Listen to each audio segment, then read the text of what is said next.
Hola a todos, bienvenidos a esta nueva sesión del Agora Live, acá en la Fundación para el Progreso. Estamos acá con Antonia Rusi, investigadora de nuestra fundación, psicóloga y actualmente estudiando Historia.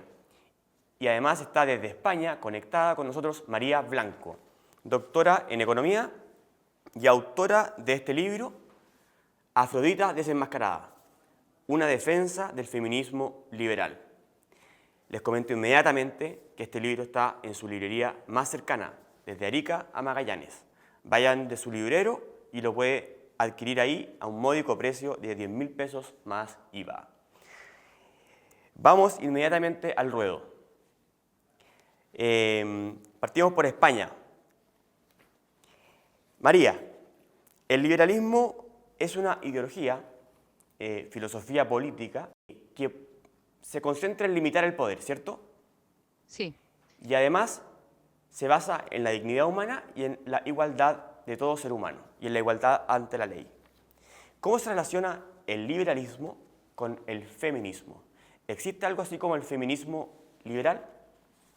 Bueno, antes que nada, muchísimas gracias, Fernando y Antonia, por recibirme en la Fundación para el Progreso, que es un poquito mi casa también, por lo menos desde hace unos años. Y como estabas diciendo muy bien, Fernando, efectivamente, el liberalismo es una ideología que se basa en la limitación del poder, en la dignidad del ser humano y en la libertad y responsabilidad de los individuos, ¿no? Básicamente.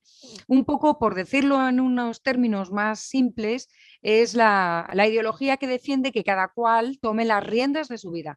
Y en ese sentido, y por eso lo he querido poner en esos términos, en ese sentido sí tiene que ver con el feminismo y con cualquier problemática humana. Es decir, no solamente la desigualdad ante la ley de hombres y mujeres, no solamente el que hay una cultura centrada en el hombre o en la mujer, o en los mayores, o en los menores, o en unas cosas o en otras, sino cualquier problema humano puede ser contemplado con el prisma del liberalismo. En el momento en el que rechazas, denuncias y rehuyes la solución estatal y reivindicas que sea la persona, me da igual que sea homosexual, mujer, niño, etcétera, quien tome las riendas del problema y quien tome las riendas de su camino. ¿Y existe alguna contradicción u otra ideología que esté dentro del feminismo, Antonia, María? Aquí abro la conversación. No, a mí yo quería preguntarle a María justamente sobre eso, porque definió el liberalismo en varias palabras, pero en las que yo me quiero concentrar es la libertad y con ello la responsabilidad individual, ¿cierto? Y una de las preguntas que a mí me surge como mujer, y sobre todo aquí en Chile, y justo semanas después del movimiento del 8M y todas las cosas que se están conversando en prensa o en la calle, es justamente esa, cómo hoy en día hemos visto que el feminismo ha jugado en desmedro de la libertad, pero sobre todo en la responsabilidad de la mujer, porque pareciera que los términos de libertad, dignidad humana, igualdad ante la ley y responsabilidad era la bandera del feminismo, sobre todo en la primera ola, ¿verdad? Y pareciera que hoy en día eso ha evolucionado a incluso términos bastante opuestos justamente a la libertad, a la igualdad ante la ley y también hacia la responsabilidad de las mujeres. Entonces, esa era mi pregunta. ¿Cómo lo ves tú hoy en día con las nuevas como olas insurgentes del feminismo, sobre todo este feminismo postmoderno que lo llaman algunos autores o es lo que se ve hoy en día, ¿verdad? Es una buenísima pregunta que está relacionada con la pregunta de Fernando, porque efectivamente, claro, ten en cuenta que ha pasado más de un siglo, han pasado pues, a lo mejor un par de siglos desde que las mujeres empezaron a reivindicar de manera consolidada, si quieres, y sistemática, un puesto en la política, en la educación, en la sociedad, etcétera, y ha sido un camino muy lento que se ha ido avanzando poco a poco, a veces ha sido una guerra mundial la que ha permitido que las mujeres se incorporaran más sistemáticamente al trabajo, al mercado laboral, etcétera. Y a lo largo de este tiempo, pues por desgracia, la causa noble de la igualdad ante la ley de la mujer y la participación de la mujer en la medida que cada mujer quiera, no como colectivo, sino como personas, como individuos, se ha ido politizando por razones muy obvias y por razones muy lógicas. Es decir, todos somos seres racionales y todos tenemos nuestros propios intereses y los políticos también. Entonces se han dado cuenta de que las mujeres son un grupo de votantes enorme y con perdón, facilonas. ¿Por qué? Pues porque todo lo que son sentimientos, el ponerlas como reinas de la política y todo va a ser dirigido hacia el colectivo feminista. Por otro lado, no solamente a las mujeres, sino en general, y tú como psicóloga seguro que sabes mucho más que yo de esto, la victimización de cualquier persona tiene un punto atractivo en el sentido de que incluso pongamos el caso de que me deja mi novio, necesito ponerme canciones tristes para dolerme y tal. Es un ejemplo muy superficial, pero a donde voy es que el utilizar la victimización en la política engancha. Afecta los sentimientos y engancha. Y es por ahí por donde han ido quienes, las mujeres, para empezar, las propias mujeres que han querido escalar puestos políticos haciéndose abanderadas primero de una ideología, pervirtiendo esa ideología en la medida que era necesario para ganar votos, porque no vende nada en política decir tienes que ser responsable para ser libre, no vende nada, y entonces han ido marxistizándose, volcándose en la izquierda, han visto que era ahí porque por supuesto en el lado conservador no iba a ser donde iban a tener oportunidad de crecer, de recibir dinero, poder, etcétera. Y yo creo que es por eso por lo que sucesivas olas de feminismo pues han desembocado en una especie de feminismo hegemónico, de izquierda, radical, excluyente, que va en contra de los principios libertarios, desde luego. Oye, déjame agarrarme aquí, Antonia, de algo, porque habló de victimismo, quizás después vamos a eso. Sí, me imagino que querías lanzarte, porque lo que hablaste de los votos y la política es interesante, porque en Chile hubo una alianza en los años, principios del siglo pasado, 1920, 1925, hacia allá, después en 1945, cuando finalmente, o 49 ya creo que fue cuando finalmente se le dio a la mujer el derecho a voto. En Chile la mujer no podía votar, ¿ya? Y la coalición política que le quería dar el voto a la mujer en esa época era la derecha, conservadora, ¿ya? Republicanismo. Y en Chile se oponía la izquierda. ¿Y por qué era eso? Yo te lo puedo decir porque es el mismo caso que España. Sorpresa. ¿Pasó lo mismo? Ah, sí. Oh, sorpresa. Sí. Resulta que fue Victoria Kent, famosísima política de izquierda, quien rechazaba en el Parlamento que hubiera voto para la mujer y rechazaba desde todos los movimientos desde todos los iba a decir altares, desde todos los púlpitos, ¿no? que se le diera el voto a la mujer, porque la mujer en general era más conservadora que de izquierdas. Entonces decía, si dejamos que voten las mujeres, gana la derecha. Sacrificamos la igualdad ante la ley, sacrificamos la causa feminista a costa de la ideología. Y por eso decía yo antes a Antonia que lo que sucede es que se ha politizado y se ha pervertido absolutamente la causa noble de la igualdad ante la ley y de a lo mejor intentar eliminar una mentalidad machista que probablemente existe todavía en algunos sitios, ¿no? Pero que no se elimina a golpe de decreto ley ni nada. Claro, ahí te pasaste al aspecto cultural un poco. Obviamente estos movimientos partieron desde los dos lados. Culturalmente, eliminar el patriarcado, como le llaman, o el machismo, y de manera legal, que es darle a la mujer, por ejemplo, derecho a voto, ¿ya? Esa instrumentalización que se hizo de la igualdad ante la ley, a mí no me gusta decir ideología, esto era por votos, porque una ideología yo la uso como un término bueno. La ideología del liberalismo es ideología y se basa en la igualdad ante la ley. Pero claro, de ahí pasó a lo que te refieres, a una instrumentalización, lo que termina por clarificarnos, creo, que el feminismo no tiene bandera política, porque se la están adueñando, como terminaste tú diciendo, María, del marxismo y todos los movimientos más de izquierda al día de hoy. Pero claramente se está instrumentalizando, como también la izquierda, creo yo, instrumentaliza la ecología, instrumentaliza el crecimiento del desarrollo humano y cosas del estilo. Vamos, Antonia, tú que tenías el término del victimismo, eso que está tan de moda hoy en día en toda la sociedad y en todo ámbito de cosas. Ser víctima es ser poderoso hoy día, ¿no? Claro, no está circunscrito solamente al feminismo, digamos, pero obviamente es uno de los que se integra un poco a esta idea del victimismo y es uno de los grandes temas que a mí me gusta investigar porque se abre una ventana tremendamente útil para explicar todos los procesos y fenómenos que se están viviendo ahora en política. Y yo siempre trato de explicarlo desde la base, o sea, porque ahora, por ejemplo, en la Convención Constitucional hay muchas constituyentes que están se sienten muy atacadas por el término victimismo, como que ser víctima nosotros lo consideramos como que estuviera mal. Y en una de mis columnas yo lo aclaro y digo que efectivamente no, el ser humano está circunscrito a momentos de vulnerabilidad reales y efectivamente somos víctimas, todos lo hemos sido. El problema es la victimización, que es un término y un concepto que se refiere a aquella actitud de víctima que se posiciona como víctima y busca que otro lo reconozca como víctima, siendo que no necesariamente haya sido vulnerado ni haya sido victimizado. Es una actitud más bien psicológica, algunos autores lo definen como un rasgo de personalidad. Pero igual, si es que alguien es víctima y es vulnerado, puede adquirir una actitud de victimización, ¿sí? Efectivamente, pero no necesariamente la victimización va a requerir que tú hayas sido abusado. Solo para aclarar a nuestro radio escucha, sí, yo ahí sí, ya. Sí. Y ese es el término, y esa es la distinción que hacen los psicólogos sociales sobre todo.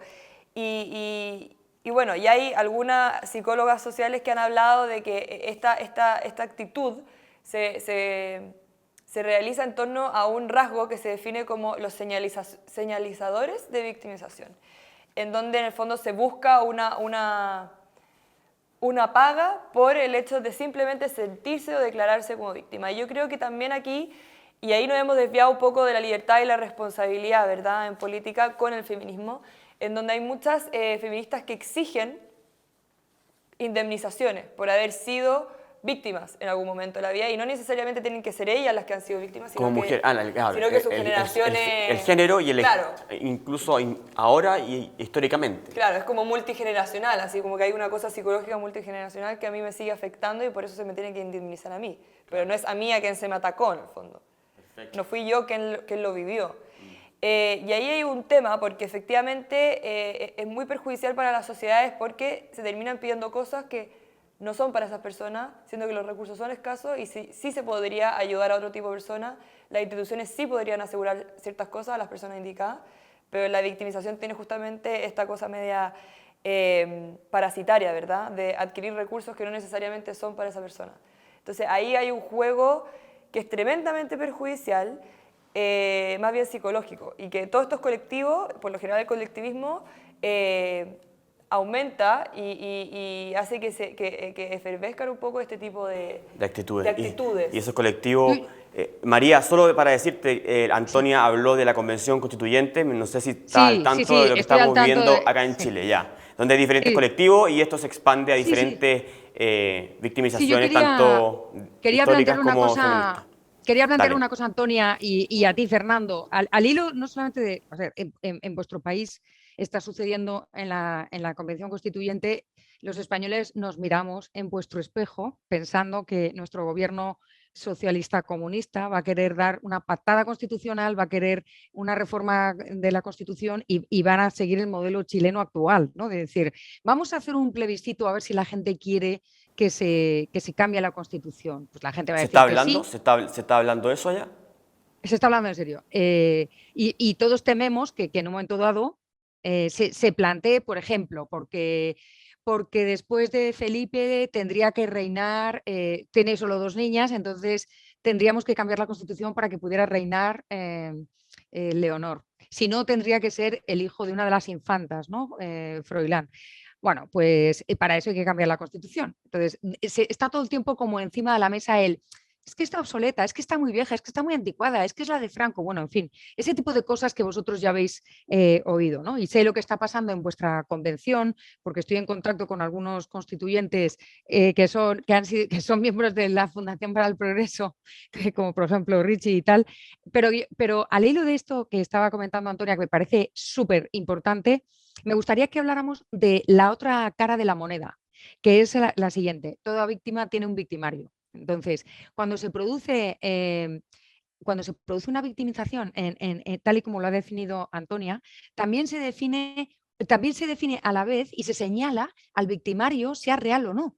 Y en este caso es el hombre, y es cuando se habla de machete al machito, todos los hombres son necesariamente violentos, todos los hombres son necesariamente abusadores, casi tenéis que pedir perdón de rodillas.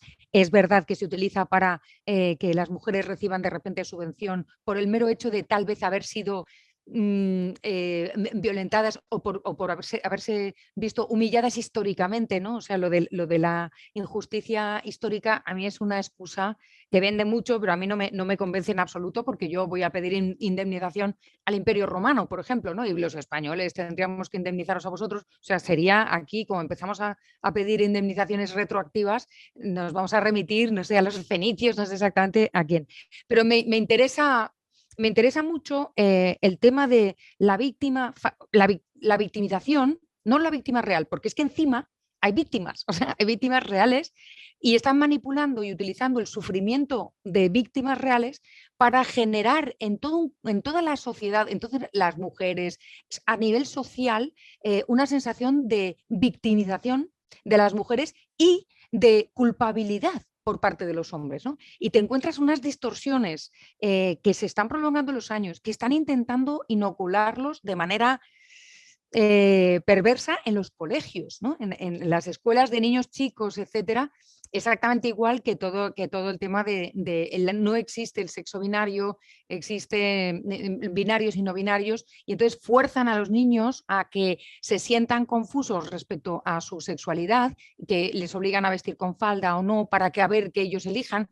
Ese tipo de cosas que a mí, yo no soy psicóloga, pero me da mucho miedo, ¿no? Porque yo creo que hay cosas por supuesto, creo en la libertad sexual y que cada uno elija lo que le parece bien de manera consentida, y no tengo nada más que decir. O sea, hay un artículo mío acerca de la prostitución en una revista que Fernando conoce muy bien, donde dejo muy claro hasta qué punto soy defensora de la libertad sexual, pero a los niños no se les toca, ¿no? Entonces, quería poner encima de la mesa hasta qué punto la politización de esta supuesta defensa de las mujeres, que no es tal, porque es que no se ha reducido la violencia, al menos en España. Sí que creo importante la lucha por la igualdad ante la ley, y eso es una lucha libertaria, puramente libertaria, la igualdad ante la ley, pero no sé allí, pero aquí se ha saltado absolutamente la igualdad ante la ley a la inversa, de manera que se juzga no el acto, o sea, se ha dejado el juicio de autor, perdón, el juicio del acto para pasar al juicio de autor. Es decir, no se juzga el hecho, el delito, sino que se juzga en función de la persona que lo ha cometido y sus características, en concreto, sexuales. Si es hombre... El juez deja de ser ciego. El juez aplica un código, perdón, un artículo del código si es hombre y otro artículo del código si es mujer, que es discriminación y es acabar con el Estado de Derecho, ¿no? Que para mí debería ser el paraguas y un poco la casa de todos, el Estado de Derecho que asegure la rendición de cuentas, que a nadie se ha preguntado, y supongo que en Chile es igual, cada peso gastado en ideología de género, el rendimiento que tiene.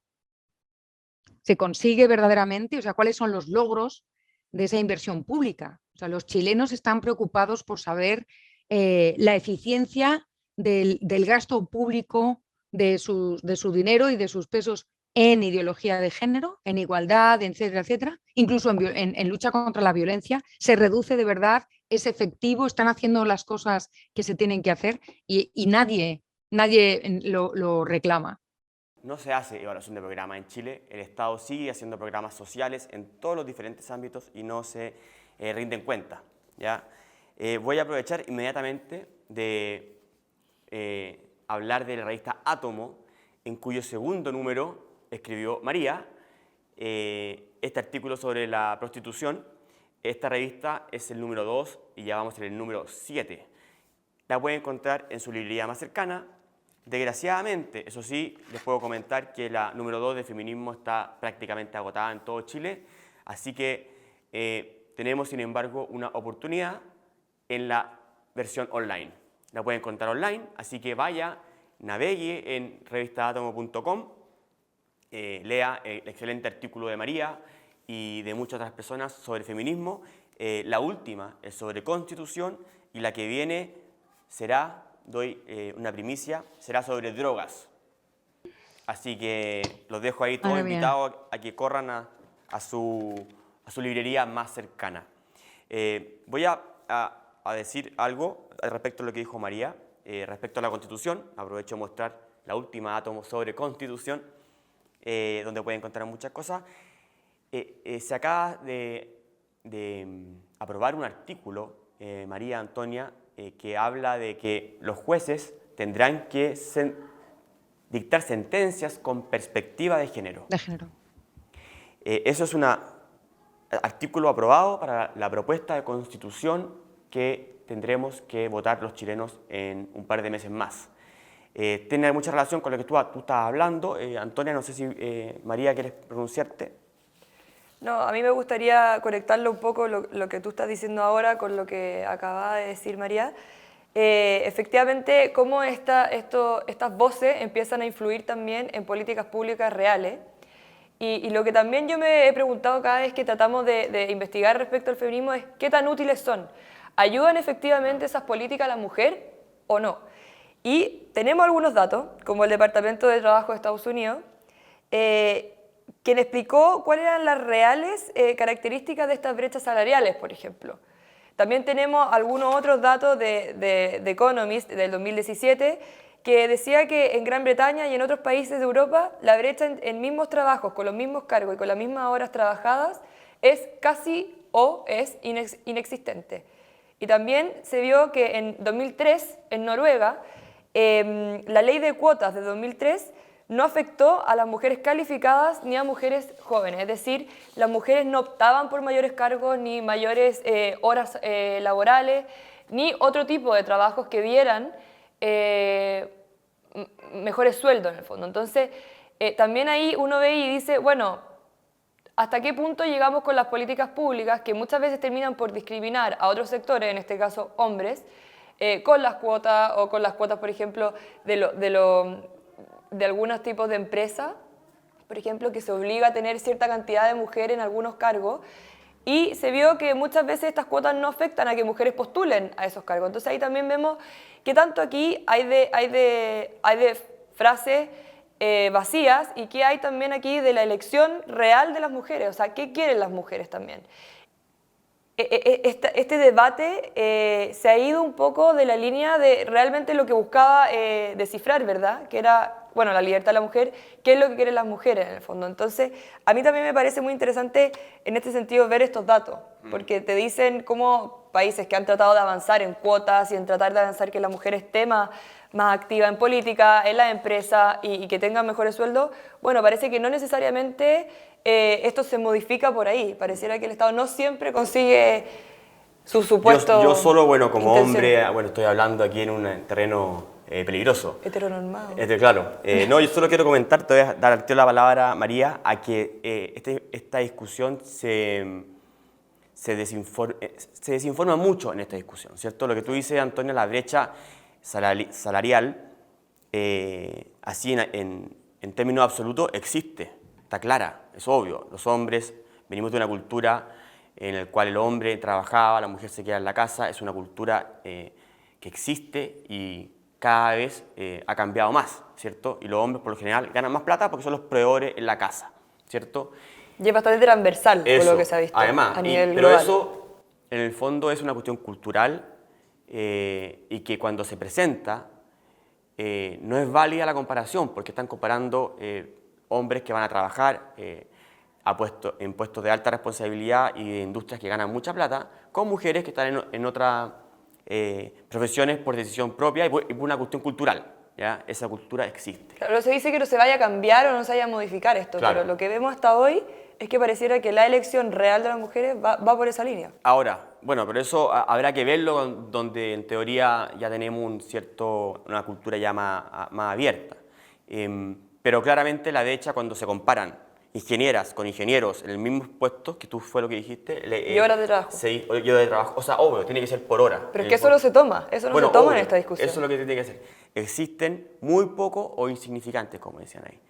Solamente quería decir eso porque se muestra mucho de manera absoluta y que no, sin corrección, como decimos los que estudiamos economía, ¿no es cierto, Es que María? Dale. en ese punto, como en otros que se refieren no solamente a feminismo, sino a ecología, a pobreza, etcétera, estamos todo el tiempo como buscando una receta que sirva para todas, como si los problemas de las mujeres fueran los mismos problemas para todas, las mismas soluciones para el mismo problema para todas. Entonces, estamos buscando esa receta, ¿no? Exactamente igual que te duele la cabeza, te tomas un ibuprofeno, te duele no sé qué, te tomas lo otro. Y no existe. Afortunadamente, la naturaleza humana es imprevisible y diversa y quiere decir que, por supuesto, que existen esos problemas, claro que hay brechas de género, claro que hay determinados sitios en determinadas zonas más deprimidas, menos deprimidas, donde la mujer cobra menos por el mero hecho de ser mujer, hay sitios donde te prohíben estudiar determinadas cosas, o a lo mejor hay repudio social si haces boxeo porque pareces más masculina o menos. Pero entonces vamos a enfocar a esa sociedad y ver cuáles son los determinantes que están alrededor. Por ejemplo, si hay un problema de pobreza, por ejemplo, en el caso de la violencia de género, es muy claro que hay una correlación entre familias desestructuradas, económicamente muy deprimidas, etcétera, donde hay mucho estrés, frustración, etcétera, y se produce casos de violencia. No es lo único eso, no estoy diciendo que sea solamente eso. Bueno, saquemos de la pobreza a las familias, ofrezcamos una mejor educación a los niños y permitamos que ese factor, en ese caso, se ha superado. En el caso de la brecha de género, por ejemplo, bueno, pues si resulta que cobras menos, vamos a crear leyes, en España ya existen leyes por las cuales si tú cobras menos que un compañero haciendo el mismo trabajo, pues entonces puedes ir a magistratura de trabajo y denunciarlo. Y entonces hay una revisión, una inspección de trabajo y le ponen una multa a la empresa, ¿no? Con lo cual eso ya no se hace. Otra cosa es que en el mismo sector, por ejemplo, la limpieza, bueno, pues en el caso de la limpieza de las calles, pues normalmente quienes conducen los camiones son hombres, normalmente. Entonces, no es que el hombre excluya a la mujer para conducir camiones. Es que las mujeres prefieren barrer de día o hacer cosas de día porque normalmente tienen familia, son cuidadoras, etcétera. Pero no digo que eso sea lo mejor, digo que eso es lo que existe. Y los hombres viajan por la noche conduciendo un camión de la basura y eso tiene un plus porque se trabaja por la noche. O aquellos cargos o aquellos puestos, aquellos trabajos que requieren una fuerza o riesgo, etcétera, pues tienen un plus. No por ser hombre, sino por el puesto. ¿Es imposible que la mujer se presente para tener ese carné de conductora de camiones de basura? No, no es imposible. Lo hace la que quiere. Entonces, ¿qué vamos a reclamar aquí? ¿Vamos a obligar a que haya una cuota? ¿Hay que incentivar a que las mujeres ocupen ese puesto para que haya igualdad? Yo creo que no. O sea, yo ahí estoy un poco con lo que comentaba Antonia de, bueno, cada una que elija lo que quiera. Y sobre todo, por ejemplo, en los casos que son la mayoría, en los que lo que hay es prejuicio, porque sí hay prejuicio en determinados sectores, cuando dirige una mujer, siempre pues, se juzga no hay más que ver con lo que pasa en política, se juzga por el físico, si va bien vestida o no. Nosotros tuvimos una ministra de Defensa que estaba embarazadísima, Karma Chacón, y pasó revisión a las tropas embarazadísima y tal, y era como chocante y sorprendente. A mí me pareció fenomenal. Hubo críticas, etcétera, pero entonces, ¿qué hay que hacer? Bueno, pues hay que ser asertiva, hay que cultivar la asertividad y no decir, es que me miran mal, pues ¿y qué si te miran mal? O sea, estás haciendo algo que no es costumbre, pues ya sabes que te van a mirar. Ahora, y esto es lo gordo, en el momento en que tú renuncias a la responsabilidad que tú tienes respecto a tus propias decisiones en un entorno en el que hay prejuicios, el momento que renuncias a tomar esa responsabilidad y porque no quieres ser asertiva y hacer el esfuerzo, delegas en el gobierno para que el gobierno se ocupe de penalizar a quien tienen esos prejuicios, me parece que es opuesto completamente al liberalismo. Es decir, el liberalismo o el pensamiento libertario, yo creo que a donde enfoca es, a ver, mujer, hay prejuicios, toma las riendas, que no tienes esa personalidad fuerte, pide ayuda, busca un modelo de mujer, un role model, vete poco a poco o directamente plantéate tus prioridades. ¿Prefieres hacer el esfuerzo? Hay personas que superan la timidez, otras personas que superan el miedo a volar, tenemos que ir superándonos, no podemos decir, es que soy una floja que se ocupe otro. Bueno, pues si eres una floja y no estás dispuesto a luchar contra eso, pues que sepas que va a tener una consecuencia que es que no vas a poder avanzar, ¿no? Que no vas a poder avanzar.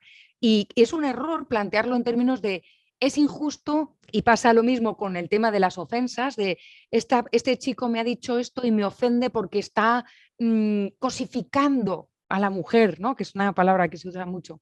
No te ofende la otra persona. Tú interpretas lo que te dice como una ofensa, en lugar de pensar, ¿por qué me dice eso? ¿Qué tipo de complejos está cubriendo él? O sea, ¿realmente le estoy dando todo el poder a este señor que me ha dicho algo que no me parece correcto? ¿Por qué me tengo que ofender? ¿Y por qué tengo que pedir que se usen los recursos de todos los ciudadanos para evitar que ese señor me diga cosas? Porque no soy capaz yo, no tengo la libertad ni la responsabilidad yo de hacerme cargo de encajar que hay una persona incorrecta a mi lado, ¿no? A lo último 5 o 10 años, ¿ha cambiado cómo ustedes se sienten en la calle o no? ¿Qué creen? Como mujeres.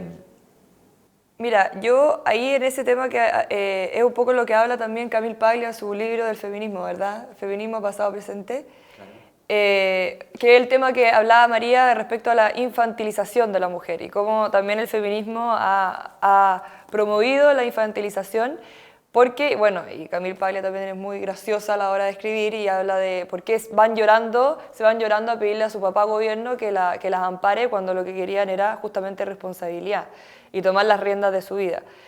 Y con respecto a eso, ha cambiado en las calles cómo me siento, no. Yo no, o sea...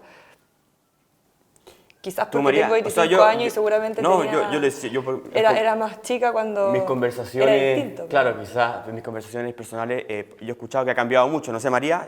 Yo, ¿sabes lo que pasa? Que vivo en la ciudad más segura del mundo, que es Madrid.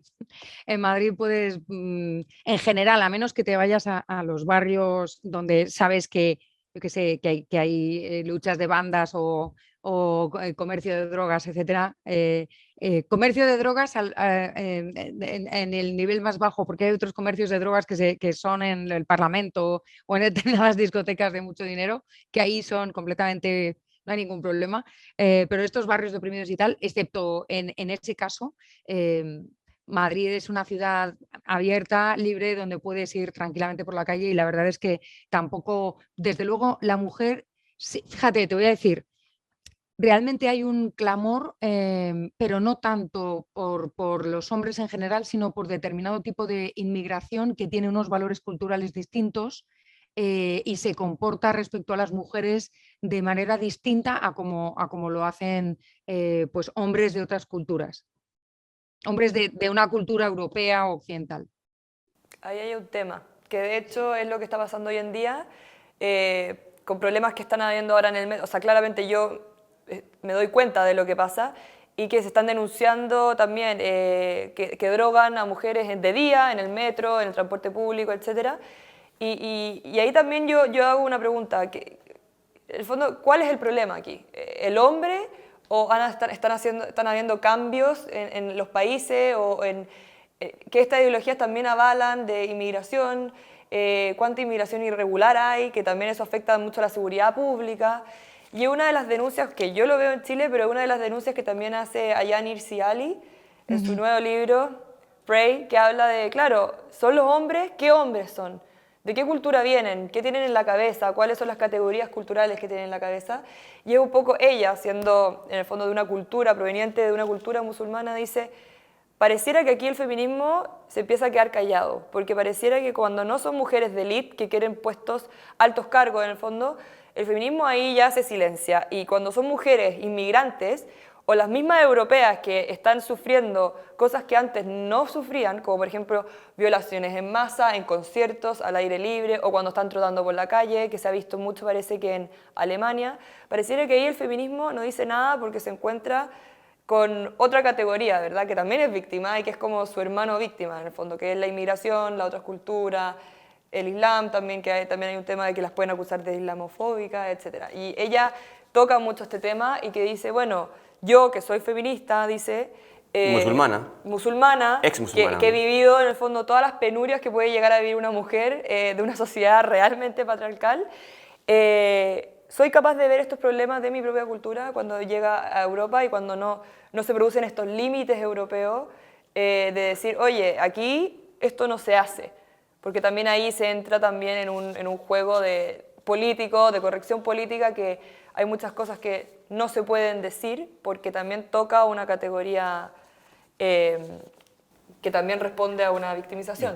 Volvimos o seguimos. Yo ahí creo que no se puede caer ni en una exageración por un lado ni del otro. Es decir, soy yo la primera que he sacado el tema bueno, yo normalmente me siento súper segura yendo por Madrid. Hay gente más miedosa, otra menos miedosa. Hay gente que le da más miedo. Fíjate, lo que nos ha afectado más es la pandemia, la sensación de que no se podía salir y tal. Vosotros estáis todavía peor que nosotros. Nosotros ya tenemos actos públicos y tenemos de todo, clases presenciales. Nosotros también.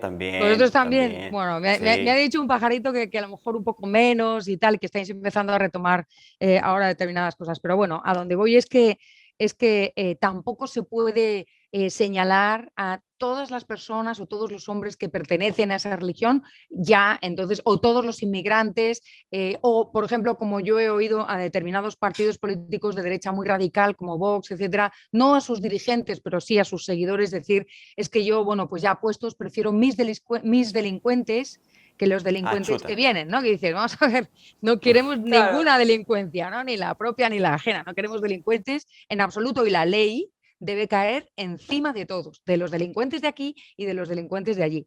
Pero fíjate que volviendo al tema de inicio, a eso también se ha politizado. La justicia y el cumplimiento de la ley respecto, por ejemplo, a las violaciones en masa, las manadas que llamamos aquí en España, por un caso muy desafortunado, que tenía sus interrogantes y fue muy duro. Se ha empezado a legislar en contra de este tipo de delitos tan brutales a golpe de titular de periódico. Es decir, cuando la presión social es lo suficientemente fuerte, sale el ministro y saca una ley, tal cual, en lugar de que haya un proceso de evaluación y de diseño de una ley y no una cosa a bote pronto como quien dice, bueno, pues vamos a sacar una ley como quien saca cualquier otra cosa, ¿no?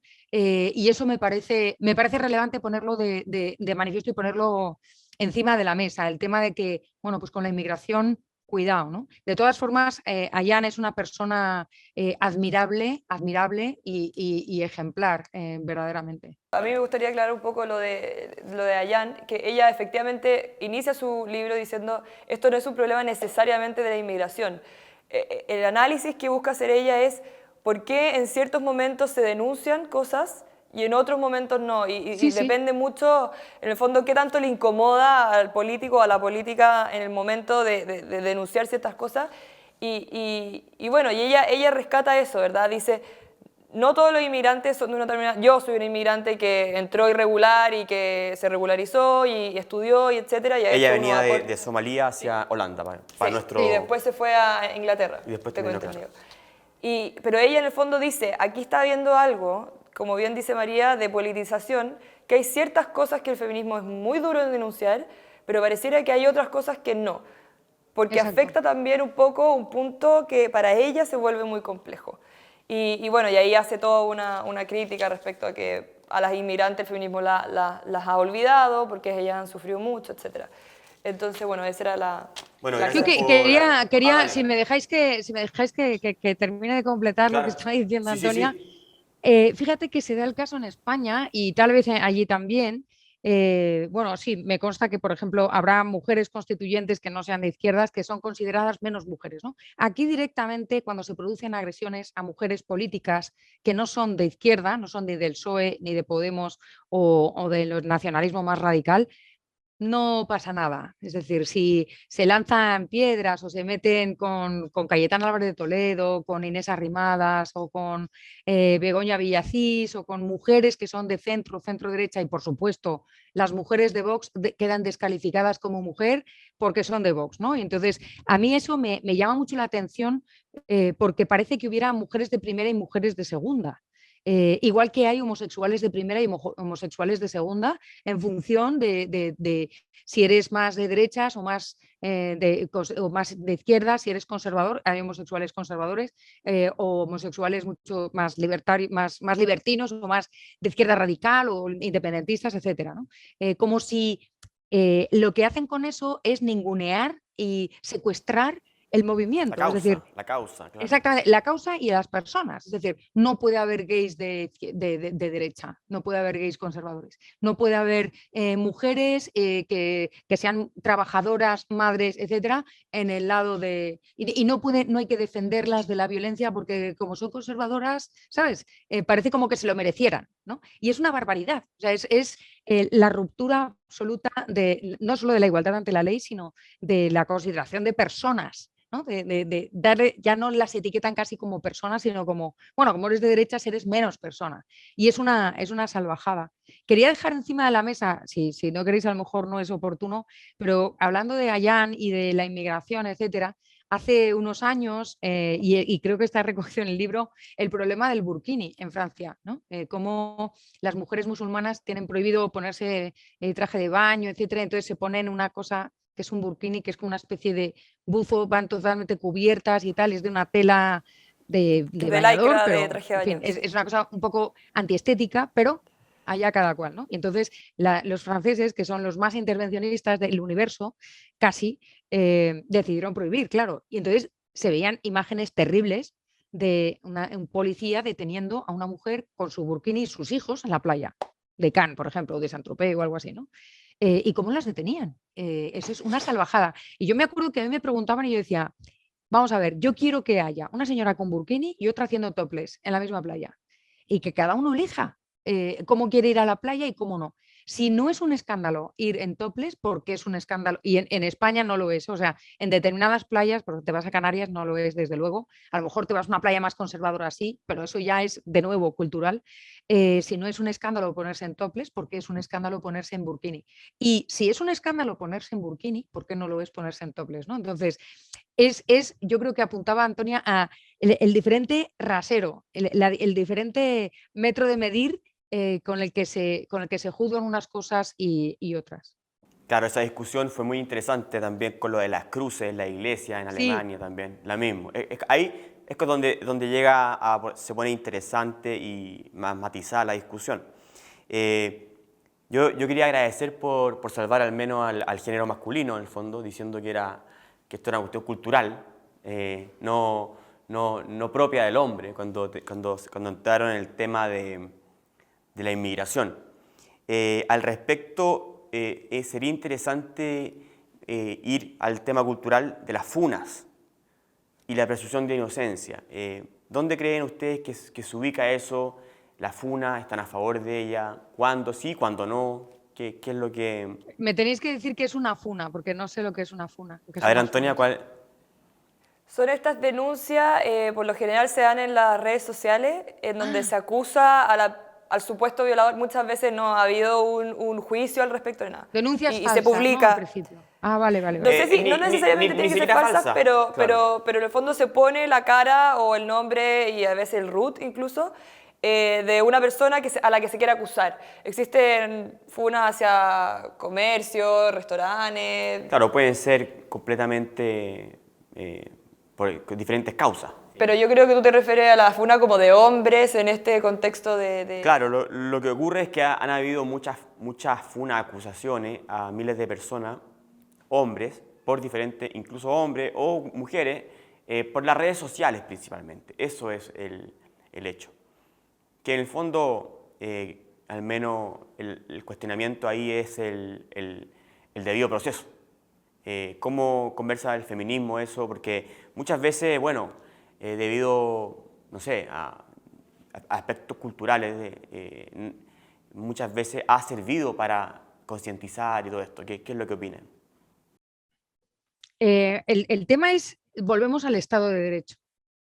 Yo últimamente estoy muy obsesionada, y de hecho mi último libro trata de ese tema, el de Votasteis gestos, tenéis gestos, porque creo que todo el tema del feminismo, pero el ecologismo y muchos otros problemas que desgranamos y que nos ocupamos y tal, están englobados en el paraguas de lo que decía antes, la casa común, el Estado de Derecho. Tú fíjate lo que decías, Fernando, que estas funas, estas denuncias sin verificar y muchas veces anónimas por redes sociales. Yo recuerdo cuando la última vez que estuve en Chile, creo que fue en Concepción, me contaron pues un compañero que le habían hecho una funa anónima, simplemente era una nota en Facebook, le habían echado del sindicato de estudiantes, se tuvo que cambiar de carrera, bueno, lo pasó verdaderamente mal porque en el Perdió la momento... elección, perdió la elección de presidente al centro de alumnos del centro Exacto, universitario. o sea, ya Exacto. veo que sabes quién es. Bueno, pues No, no lo conozco, pero... terrible. En el momento, y eso sucede porque no hay respeto por el Estado de Derecho, no hay respeto por la justicia y por el debido proceso. Es decir, esta institución del Estado de Derecho, que seguramente Antonia va a estudiar desde el punto de vista histórico, de dónde procede y tal, tiene sentido. Es una institución, como todas, como decía Hayek, evolutiva, que se va perfeccionando y que tiene sentido porque funciona. O sea, sigue aquí porque funciona. Y sirve para evitar esto, para evitar que reinen las mayorías y se olviden de las minorías y para asegurar que nadie te va a hacer una cosa así, que es acusarte sin ninguna verificación de lo que ha sucedido, ¿no? Igual que la presunción de inocencia, es decir, me estás acusando, tienes que demostrar tú que yo soy culpable, no tengo que demostrar yo que soy inocente. Hay presunción de inocencia, que quiere decir que eso evita que cualquiera pueda decir, Antonia me ha robado.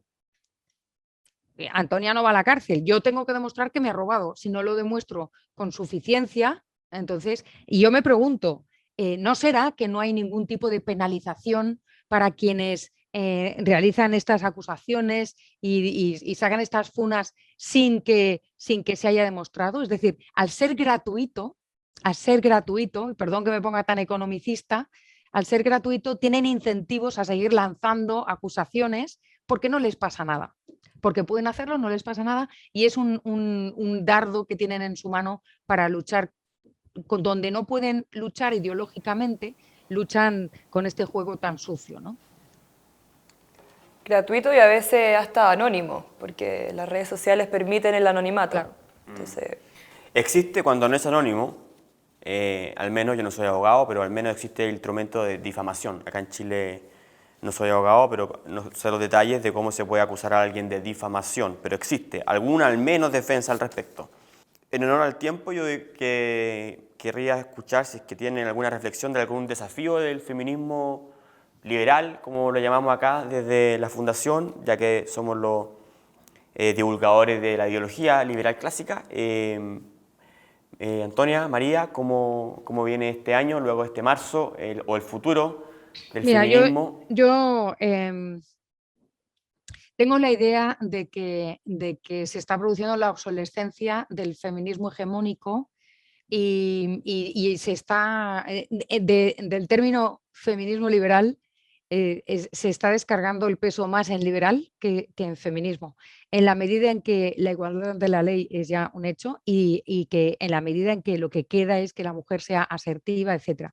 Y creo en esta especie de disolución del movimiento feminista por una razón, por dos razones. Una, el recambio, bueno, tres razones. Una, el recambio generacional, que es el de lo que siempre se dice, ¿no? Pues esto, las nuevas generaciones vienen ya con otra mentalidad de familia, de qué hacen en su casa, que no, las tareas domésticas, etc. Dos, las nuevas tecnologías de la comunicación y la digitalización, la robotización, los nuevos procesos productivos en economía, está haciendo que la manera de trabajar en equipo y el liderazgo sea un liderazgo compartido, sea muy importante saber trabajar en equipo, crear comunidades de aprendizaje, etcétera, y eso requiere de unas cualidades, de unos talentos que normalmente por biología se dan más en las mujeres que en los hombres, ¿no? La conversación, el equilibrio, etcétera, etcétera. Que no quiere decir que el hombre no pueda ejercer ese tipo de liderazgo, sino que la cosa de la fuerza y la verticalidad y no sé quiénes cuántos, eso digamos que en esta nueva economía está desapareciendo. El modelo de empresa es otro tipo de estructura empresarial y otro tipo de CEO el que hace falta, ¿no? Y en ese sentido creo que eso va a perturbar bastante las reclamaciones de las feministas. Y la tercera cosa es la guerra de Ucrania. O sea, la guerra de Ucrania creo que ha cambiado un poco la perspectiva, incluso si hay muchas feministas que están hablando de cómo la guerra perjudica más a las mujeres y es una guerra contra la mujer porque es el hombre el que provoca la guerra, resulta tan patético y tan obsceno, produce tanto rechazo en la sociedad. Y lo que se está viendo en Ucrania es verdad que los hombres tienen la obligación de, todos los hombres de 16 a 60 años, de quedarse en Ucrania e ir al frente. Pero hay muchas mujeres, muchas, que voluntariamente se quedan y luchan y van con su arma vestidas de uniforme y pelean hombro con los hombres de manera voluntaria. Las que no están cuidando a los enfermos, están cuidando a los heridos, están cuidando de los niños, están cuidando de los ancianos y están sacando del país, son estos 3 millones de refugiados, están sacando del país a la población con la idea de volver, ¿eh? No te creas que se van para quedarse donde estén. Tienen clarísimo, y tengo amigos ucranianos, que se van para luego volver, para poder volver cuando acabe todo. La división de funciones en un drama tan terrible como la guerra, lo que nos muestra es que somos complementarios. O sea, no hay esa subordinación ni del hombre a la mujer, ni de la mujer al hombre, sino que a las duras y a las maduras somos complementarios y la sociedad se compone de los dos, ¿no? O sea, de los dos y de todas las personas, sin necesidad de aplicar estereotipos, ¿no? Esas son mis 3 razones para el optimismo. Estoy de acuerdo con María en la mayoría de las cosas que dijo. Yo simplemente agregaría a que la tecnología también, si bien ha ayudado a que se colectivicen muchas opiniones, también ha ayudado a que se individualicen muchas opiniones. Entonces yo creo que también está surgiendo muchas más mujeres que piensan más como el liberalismo, como el feminismo liberal, más que como este liberalismo más bien hegemónico, posmoderno o más colectivo, si se quiere. No sé cómo lo podríamos definir, pero muchas mujeres que también están dispuestas a pensar por sí mismas más que adherirse a un colectivo que al final lo único que hace es apagar las opiniones individuales y particulares. Los beneficios de la famosa tecnología y problemas que nos trae. Claro. Interesante para cerrarnos, interesante lo que dice de la guerra, no lo había pensado, pero la primera guerra también fue importante para el feminismo porque hizo que al estar todas las mujeres, o los hombres en el frente, incluso la segunda también, obvio, dejó a todas las mujeres en su casa, en su país, y entraron al mundo laboral, como dice la Antonia. Y bueno, eso fue una revolución, claro. Gracias al capitalismo, porque en países libres las mujeres pudieron trabajar y cuando los hombres volvieron del frente, bueno, la revolución feminista ya está en andas, así que las mujeres querían seguir trabajando, así que increíble lo que puede traer una guerra. Bueno, ojalá no haya más guerra y que menos explote. Que acabe pronto, que acabe pronto. Sí, que acabe la de allá, sí. Oye, bueno, muchas gracias María, muchas gracias Antonia. Yo voy a volver a insistir con el libro de María, que está en su librería más cercana, María Blanco, nuestra querida amiga desde España, que publicó este libro en España, pero nosotros lo editamos acá en Chile, Afrodita desenmascarada, una defensa del feminismo liberal. Es un libro que, te debo reconocer María, es un bestseller. Es el mejor libro, dentro de los mejores, digámoslo así, que tenemos en la editorial, así que muchas gracias. Estamos viéndonos y cierro también con Átomo, donde también escribió María. Les recuerdo que está en su librería más cercana, hay que siempre pasar el dato. Muchas gracias María. Muchas gracias a vosotros, siempre es un placer. Gracias por contar conmigo, un abrazo muy fuerte. Estamos al habla. Muchas gracias María. Chau, chau.